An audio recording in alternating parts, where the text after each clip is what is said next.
Everyone, আমার নতুন আরেকটি ভিডিওতে আপনাদের সকলকে স্বাগত। আজকে বানাবো পানির টিক্কা। পানির টিক্কা বানানোর জন্য আমি এখানে একটা মশলা রেডি করে নেব। এখানে আমি দই নিয়েছি, হলুদ গুঁড়ো, শুকনো লঙ্কার গুঁড়ো, জিরে গুঁড়ো আর গোলমরিচ গুঁড়ো দিয়ে নিচ্ছি। এবার এর মধ্যে একটু নুন আর চিনিও দিয়ে নেব। দিয়ে দেখুন আমি এখানে সব মশলাগুলো একসাথে সাজিয়ে রেখেছি।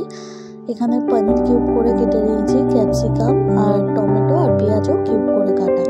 এবার ওই মশলার মধ্যে 1 চামচ বেসন আর 1 চামচ সাদা তেল দিয়ে ভালো করে মশলাটা মেখে নেব।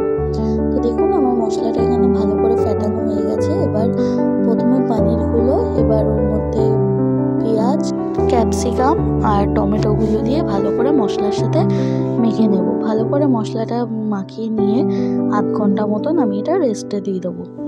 তো দেখুন আধ ঘন্টা পর আমার মশলাটা ভালো করে এর সাথে মিক্স হয়ে গিয়ে আমি এবার এগুলোকে এক এক করে টুথপিকে গেঁথে নিচ্ছি। তো আমি টুথপিকগুলো জলে ভিজিয়ে রেখেছিলাম যাতে একটু নরম হয়ে যায়। আপনারা চাইলে না ভেজালেও পারেন। তো এবার টুথপিকের মধ্যে প্রথমে ক্যাপসিকাম, তারপরে পনির, তারপর টমেটো, আবার একটা পেঁয়াজের কিউব দিয়ে এভাবে গেঁথে নেব। আমি এভাবে প্রত্যেকটা তৈরি করে নিচ্ছি। তো দেখুন আমার এখানে প্রত্যেকটা প্রায় তৈরি হয়ে গেছে। এবার আমি কড়াইতে সাদা তেল গরম করে এক এক করে ওগুলো লো ফ্লেমে ভেজে নেব। তো দেখুন আমি ভালো করে লো ফ্লেমে ভেজে নিয়েছি এপিট ওপিট ভালো করে। আমি এখানে টমেটো সস দিয়ে পরিবেশন করেছি। আপনারা চাইলে শুধুও খেতে পারেন বা গ্রিন চাটনির সাথেও পরিবেশন করতে পারেন।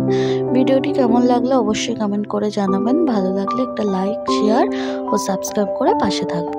দেখা হবে নতুন ভিডিওর সাথে। টাটা।